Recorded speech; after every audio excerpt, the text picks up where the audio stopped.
Gang rape ಕೇಸ್ನ ಒಂದು ಪ್ರಕರಣ ಏನಿದೆ ಅದಕ್ಕೆ ಸಂಬಂಧಪಟ್ಟಂತಹ ಒಂದಷ್ಟು ಅಪ್ಡೇಟ್ಸ್ ಇವತ್ತು ಸಿಎಂ ಕೂಡ ಹಾವೇರಿಗೆ ಹೋಗ್ತಾರೆ ಅನ್ನುವಂಥ ಒಂದು ವಿಚಾರ.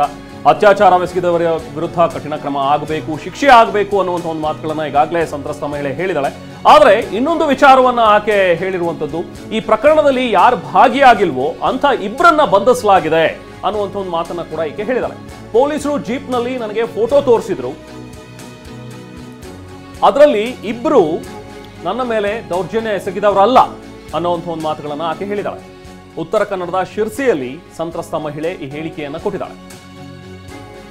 ಸ್ಥಳ ಪರಿಶೀಲನೆಗೆ ಅಂತ ಹೇಳಿ ಕರ್ಕೊಂಡು ಹೋಗ್ತಾ ಇದ್ದಂತಹ ಸಂದರ್ಭದಲ್ಲಿ ಹೇಳಿದ್ರು, ಆದ್ರೆ ಶಿರಸಿಯ ಮನೆಗೆ ಕರ್ಕೊಂಡು ಬಂದು ಬಿಟ್ಟು ಹೋಗಿದ್ದಾರೆ ಅನ್ನುವಂಥ ಒಂದು ಮಾತುಗಳನ್ನ ಉತ್ತರ ಕನ್ನಡದ ಶಿರ್ಸಿಯಲ್ಲಿ ಈಗ ಸಂತ್ರಸ್ತ ಮಹಿಳೆ ಹೇಳಿಕೆಯನ್ನ ಕೊಟ್ಟಿದ್ದಾಳೆ. ಕುಟುಂಬದವರಿಗೆ ಯಾವುದೇ ರೀತಿ ಮಾಹಿತಿಯನ್ನೇ ಕೊಟ್ಟಿಲ್ಲ, ಕರ್ಕೊಂಡು ಬಂದು ಬಿಟ್ಟು ಹೋಗಿದ್ದಾರೆ.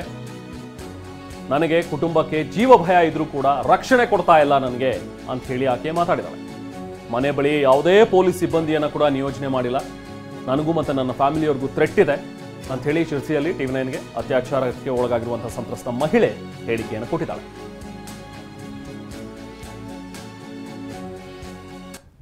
ಅದರಲ್ಲಿ ಮಾಡ್ದೋರಿದ್ದಾರೆ, ರೇಪ್ ಮಾಡ್ದೋರಿದ್ದಾರೆ. ಅದರಲ್ಲಿ ಆ ದಿನ ನಾನು ನೋಡಿದ್ದೇನೆ ಸರ್.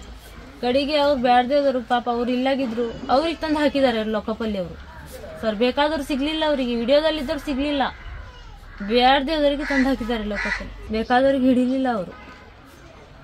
ಹಂಗಾಗಿದೆ, ಹಿಂಗಾಗಿದೆ, ಆಕ್ಸಿಡೆಂಟ್ ಆಗಿದೆ, ಒಬ್ನದು ಕಾಲು ಮುರಿದಿದೆ ಅಂತ ಹೇಳ್ತಾ ಬಂದಿದ್ರು ಈ ಪೊಲೀಸರು ಜೀಪ್ನಲ್ಲಿ.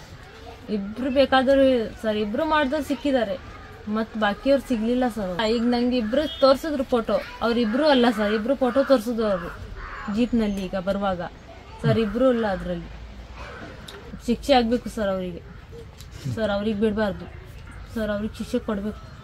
ಇಬ್ರು ಅದರಲ್ಲಿ ಮಾಡ್ದೋರಿದ್ದಾರೆ, ರೇಪ್ ಮಾಡ್ದೋರಿದ್ದಾರೆ. ಅದರಲ್ಲಿ ಆ ದಿನ ನಾನು ನೋಡಿದ್ದೇನೆ ಸರ್.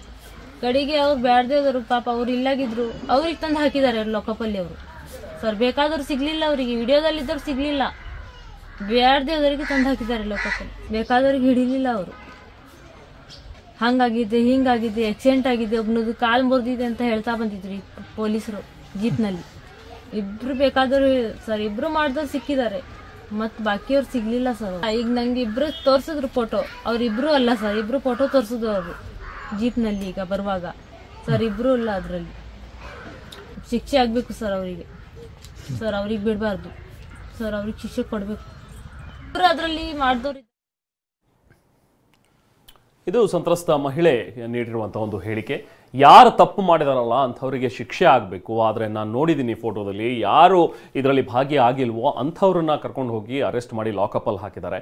ಈ ವಿಡಿಯೋದಲ್ಲಿರುವಂಥವ್ರು ಯಾರು ಕೂಡ ಅವರಿಗೆ ಸಿಕ್ಕಿಲ್ಲ ಪೊಲೀಸವ್ರಿಗೆ ಅನ್ನುವಂಥ ಒಂದು ಮಾತುಗಳನ್ನು ಈಕೆ ಹೇಳ್ಕೊಂಡಿದ್ದಾಳೆ. TV9 ಜೊತೆಗೆ ಮಾತನಾಡಿರುವಂತಹ ಸಂತ್ರಸ್ತ ಮಹಿಳೆ ತನ್ನ ದುಃಖವನ್ನು ತೋಡ್ಕೊಂಡಿದ್ದಾಳೆ. ಜೊತೆಗೆ ನನಗೆ ಇನ್ನೂ ಕೂಡ ಥ್ರೆಟ್ ಇದೆ, ನನ್ನ ಫ್ಯಾಮಿಲಿಯವ್ರಿಗೂ ಕೂಡ ಥ್ರೆಟ್ ಇದೆ, ಬಟ್ ಪೊಲೀಸರು ಯಾರು ಕೂಡ ನಮಗೆ ಸಹಾಯ ಮಾಡ್ತಾ ಇಲ್ಲ, ಸುರಕ್ಷತೆಯನ್ನು ಒದಗಿಸ್ತಾ ಇಲ್ಲ ಅನ್ನುವಂಥ ಮಾತುಗಳನ್ನು ಕೂಡ ಆಕೆ ಹೇಳಿದ್ದಾಳೆ.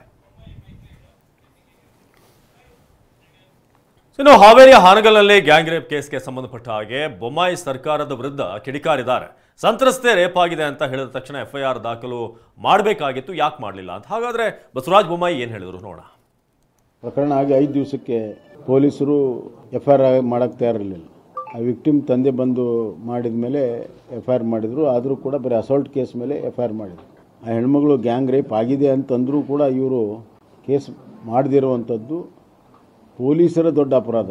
ಸುಪ್ರೀಂ ಕೋರ್ಟ್ ಆದೇಶ ಇದೆ, ರೇಪ್ ಆಗಿದೆ ಅಂತ ಹೆಣ್ಮಗಳು ಒಪ್ಕೊಂಡು ಹೇಳಿದರೆ ಕೂಡಲೇ FIR ಮಾಡಬೇಕು, ಆಮೇಲೆ ಎಂಕ್ವೈರಿ ಮಾಡಬೇಕು ಅನ್ನೋಂಥದ್ದು ಭಾಳ ಸ್ಪಷ್ಟವಾದಂಥ ನಿರ್ದೇಶನ ಇದೆ, ಸುಪ್ರೀಂ ಕೋರ್ಟ್ ಡೈರೆಕ್ಷನ್ಸ್ ಇದೆ. ಮುಚ್ಚಾಕುವಂಥ ಪ್ರಯತ್ನ ಹಾನಗಲ್ ಪೊಲೀಸ್ನವ್ರು ಮಾಡ್ತಾ ಇದ್ದಾರೆ. ನೀವು ವರಿಷ್ಠ ಅಧಿಕಾರಿಯಾಗಿ ನಿಷ್ಪಕ್ಷಪಾತವಾದಂಥ ತನಿಖೆ ಮಾಡಬೇಕು, ಅದಾಗಿಲ್ಲ.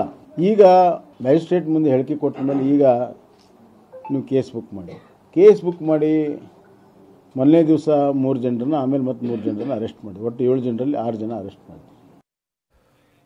ಇನ್ನು ಇದೇ ಪ್ರಕರಣಕ್ಕೆ ಸಂಬಂಧಪಟ್ಟಂತೆ ಕೇಂದ್ರ ಸಚಿವ ಪ್ರಹ್ಲಾದ್ ಜೋಶಿ ಕೂಡ ಕಿಡಿಕಾರಿದ್ದಾರೆ. ಸ್ವತಃ ಸಂತ್ರಸ್ತ ಮಹಿಳೆನೇ ಹೇಳ್ಕೊಂಡಿದ್ದಾಳೆ ಗ್ಯಾಂಗ್ ರೇಪ್ ಆಗಿದೆ ಅಂತ ಹೇಳಿ, ಆದರೂ ಕೂಡ ಇಲ್ಲಿ ಪ್ರಕರಣವನ್ನು ಮುಚ್ಚಿ ಹಾಕುವಂತಹ ಪ್ರಯತ್ನ ನಡೀತಾ ಇದೆ. ಬರೀ ಒಂದು ನೈತಿಕ ಪೊಲೀಸ್ಗಿರಿ ಅಂತ ಹೇಳಿ ಈ ಕೇಸನ್ನ ದಿಕ್ಕು ತಪ್ಪಿಸಲಾಗ್ತಾ ಇದೆ ಅಂತ ಹೇಳಿ ಅವರು ಆರೋಪವನ್ನು ಮಾಡಿದ್ದಾರೆ.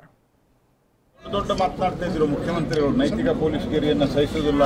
ಆದರೆ ನಡೆದಂತಹ ಒಂದು ಸರಣಿ ಅತ್ಯಾಚಾರದ ಒಂದು ಘಟನೆಯನ್ನು ಒಂದು ಸಿಂಪಲ್ ನೈತಿಕ ಪೊಲೀಸ್ಗಿರಿ ಅನ್ನುವಂಥ ಹೆಸರನ್ನು ಕೊಟ್ಟು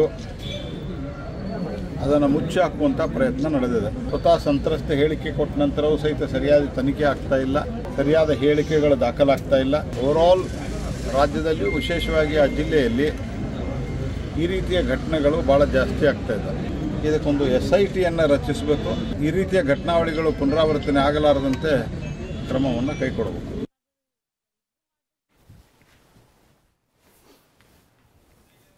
ಇದು ಕೇಂದ್ರ ಸಚಿವ ಪ್ರಹ್ಲಾದ್ ಜೋಶಿ ಅವರ ಮಾತು. ಇನ್ನು ಬಿಜೆಪಿಯ ರಾಜ್ಯಾಧ್ಯಕ್ಷ BY ವಿಜೇಂದ್ರ ಅವರು ಮಾತನಾಡಿ ಪ್ರಕರಣವನ್ನ ಮುಚ್ಚಿ ಹಾಕೋದ್ರಲ್ಲಿ ಪೊಲೀಸರೇ ಭಾಗಿಯಾಗಿದ್ದಾರೆ. ಅಸಂಖ್ಯಾತ ಮಹಿಳೆಗೆ ರಕ್ಷಣೆ ಇಲ್ಲ ಅಂತ ಸರ್ಕಾರ ಯಾಕೆ ಈ ರೀತಿಯಾಗಿರಬೇಕು, ಇಂಥ ಸರ್ಕಾರ ಯಾಕೆ ಬೇಕು ಅಂತ ಪ್ರಶ್ನೆ ಮಾಡಿದ್ದಾರೆ. ತೇಪೆ ಹಚ್ಚೋದಲ್ರಿ, ಅದು ಹೊರ ಬರೋದಕ್ಕೆ ಬಿಟ್ಟಿಲ್ಲ ಇವರು. ಅದೃಷ್ಟವಶಾತ್ ಮಾಧ್ಯಮದ ಮೂಲಕ ಸುದ್ದಿ ಗೊತ್ತಾಗಿ ಹೊರಗಡೆ ರಾಜ್ಯಕ್ಕೆ ದೇಶದ ಜನತೆ ಗೊತ್ತಾಗೋದಿಲ್ಲ ಅಂತ ಹೇಳಿದ್ರೆ ಈ ಪ್ರಕರಣ ನಡೆದಿರ್ತಕ್ಕಂಥ ಹಾಗೆ ಮುಚ್ಚಾಕ್ತಾ ಇದ್ರು. ಪೊಲೀಸರು ಕೂಡ ನೇರವಾಗಿ ಭಾಗಿಯಾಗಿದ್ದಾರೆ ಇದರಲ್ಲಿ. ಅಂದರೆ ಈ ಘಟನೆನ ಮುಚ್ಚಾಕೋದ ವಿಚಾರದಲ್ಲಿ ನೇರವಾಗಿ ಭಾಗಿಯಾಗಿದ್ದಾರೆ. ಸರ್ಕಾರದ ಒಂದು ಕೈ ಬೊಂಬೆಯಾಗಿ ಇವತ್ತು ಪೊಲೀಸರು ವರ್ತನೆ ನಿಜವಾಗ್ಲೂ ಕೂಡ ಇದು ಖಂಡನೀಯ. ಇಂಥ ನೀಚ ಘಟನೆ ನಡೆದಿದೆ, ಇದರಲ್ಲಿ ರಾಜಕೀಯವನ್ನು ಮೆಲ್ಕಾಕ್ತಕ್ಕಂಥ ಕೆಲಸ ನಾವು ಮಾಡಬಾರ್ದು, ಯಾರೂ ಕೂಡ ಮಾಡಬಾರ್ದು.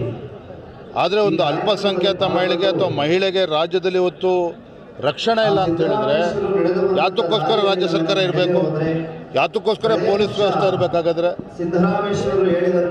ಎಲ್ಲ ಒಂದು ಕಡೆ ಸರ್ಕಾರದವರು ಕೂಡ ಇಷ್ಟು ಹಗುರವಾಗಿ ಇಂಥ ಪ್ರಕರಣಗಳು ತೆಗೆದುಕೊಂಡ್ರು ಅಂತ ಹೇಳಿದ್ರೆ ನಾಳೆ ಯಾರು ಹೆಣ್ಮಕ್ಳಿಗೆ ರಕ್ಷಣೆ ಕೊಡ್ತಕ್ಕಂಥದ್ದು ಯಾರಾಗಾದ್ರೆ?